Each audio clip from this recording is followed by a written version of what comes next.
Welcome back. So this is the second video where I'm talking about the hypothesis test for the population mean. And so I left off by saying that the way that this test works generally is that we will gather some evidence from a sample, and in this case we'll be looking at the sample mean and look at that in relation to the assumed mean. In the example I'm working with, I was assuming the mean is 10 hours, and in my sample I get a result of 6.3. Certainly this value is less, but is it less by enough for me to say that I can have evidence to reject the null hypothesis? So I want to talk about how we can draw a line and say that if we cross that line we'll reject the null hypothesis. So this line depends on a level of significance for the test. We use the symbol alpha for this, and the level of significance is usually a small probability. Oftentimes we use 10%, 5%, or 1%, and this is a risk that we are taking. It's the probability of what we call a type 1 error. And that is when we reject the null hypothesis, H naught, when in fact H naught is true. So you as a researcher would choose an acceptable level of significance, an acceptable risk of making this type 1 error. You'll maybe have to choose between 10%, 5%, 1%, or there may be some other acceptable risk that isn't for your situation. Just know that when we use a 1% level of significance, it's a stricter test. It requires stronger evidence to reject the null hypothesis. This is a less strict test when we use alpha of 10%. And let's say that we're going to use 5%. So what I'll do is, when I'm thinking about my bell-shaped distribution, if I'm conducting a left-tailed test, the place that I'm going to draw my line is where there is an area of 5% in the left tail. Now again, that's if it's a left-tailed test. If I were conducting a right-tailed test, I would place the line on the right-hand side, and it would be positioned so that the area under the curve to the right of that line is 5%. If you're conducting a two-tailed test, you have to split alpha, and so half would be on the left and half would be on the right. So you would put 2.5% in each tail. So that's the idea about where I'm going to draw this line now. I want to be able to compare apples to apples. In this case, a standardized score for this sample mean.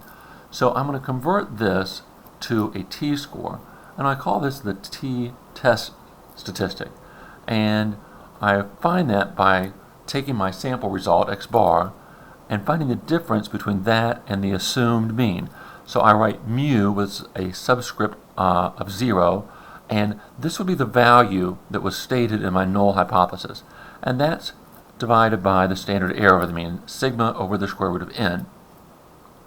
So when I consider this value, I want to consider is it in relationship to this line.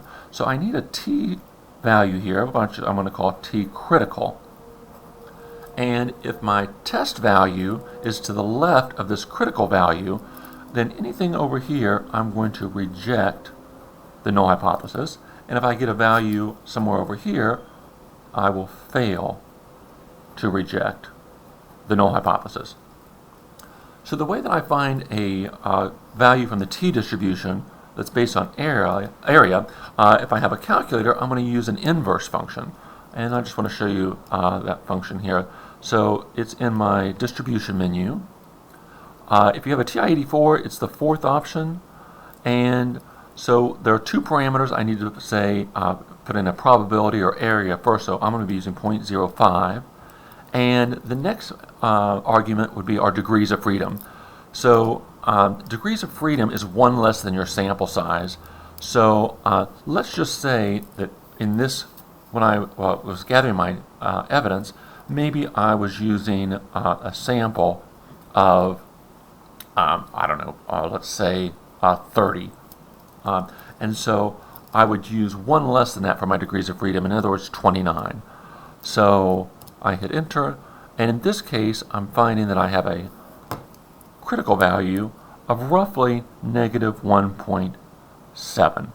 Now, if I wanted to do a right tail test and put my line over on the right side with 5% in the right tail, I could just take the absolute value. In other words, that would be 1.7 if I was doing a right tail test. And again, if you were doing a two-tailed test, instead of using 0.05, I would use 0.025 when alpha is 5%. So here's where I have my test value. I'm sorry, the critical value. That was using the inverse function.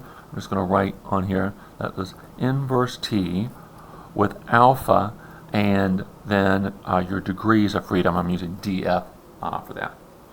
So now I need to convert my sample result to a t value. So again, I'm saying that I've got 6.3. The assumed value is 10. So I need to take that, and then I'm just saying that my standard error here is 2. So if I take 6.3 and subtract 10, and then divide that result by 2, I get negative 1.85.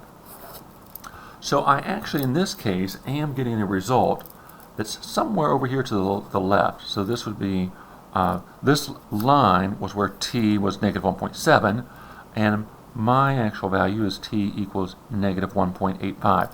So I'm over here in the region where I can reject the null hypothesis. So that means that my sample result is sufficiently low in order for me to say that, you know what, I'm not buying this.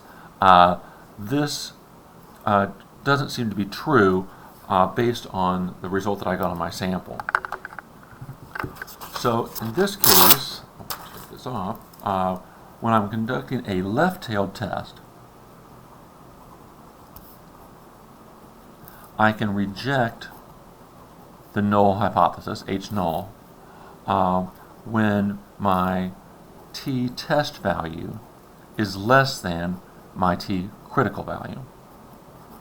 If I were doing a right-tailed test, then I would reject when the t test is on the right-hand side of the line, so that would be greater than t critical.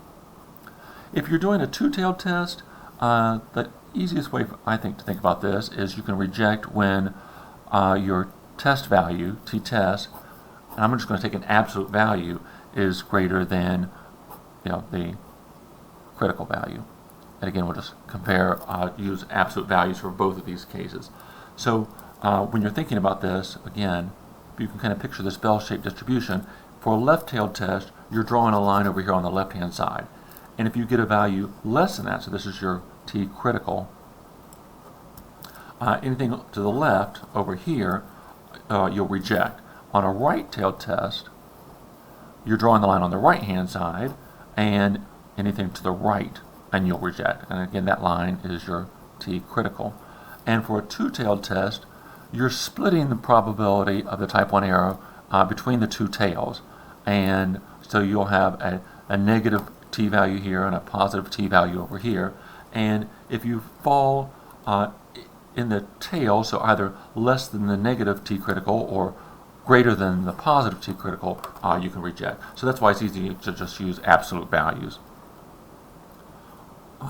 Okay, so what happens then if we decide that we can reject? If we reject H naught, what does that mean?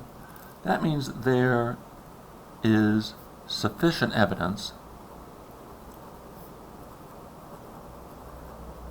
of our alternative hypothesis, the research theory. I'm just going to say H naught. Of course, we would really want to write this out. What was it that we were trying to test? In this case, there is sufficient evidence that, I'll just say that the mean battery life is less than 10 hours. So you should interpret this in context. If you fail to reject the null hypothesis, I would just say that there is insufficient evidence. So you have two choices. You're either going to reject the null or fail to reject the null. So this decision is in terms of the null hypothesis. But notice that my interpretation is in terms of the alternative hypothesis. I was testing whether it was less than 10 hours. So that's the basic idea behind this t-test method. I want to show you one other thing in your calculator. If you go to your stat menu and scroll over to these test options, there is a t-test function. It's the second option there. If you have raw data, you could put it in a list and you would choose the data option. If you just have summary statistics, you're going to use the stats option.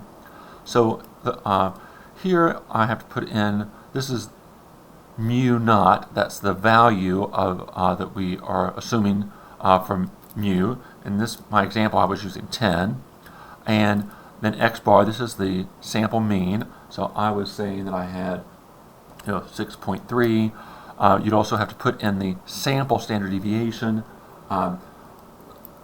I was just kind of making up some numbers to use for this example, but let's just say that that was 4.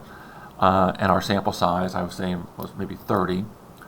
And so we could then choose whether we're conducting a two-tailed test, a left-tailed test, or a right-tailed test. And so let's say that we want to do a left-tailed test. We can calculate, and your calculator will give you the t-test. Now, this value of -5 is different than what I used because I switched up the value that I was using for the standard deviation. So, all right, I will do a couple of examples of this in another video, so I hope you'll join me.